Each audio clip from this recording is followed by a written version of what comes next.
How to share a file on Dropbox app. Hello guys, so in today's video I'm going to show you how to share a file on Dropbox easily. First thing you have to do is just go to Dropbox. As you can see right here, this is the home page. Now choose the file that you want to share.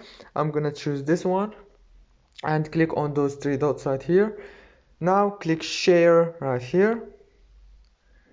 Click share. Now after you click share here, it will take you to this page and you will be able to share it. Choose where you want to send, email, name or group, and click share. Very easy from here. If this video was helpful, please don't forget to like, subscribe, and thank you for watching until the end. See you later.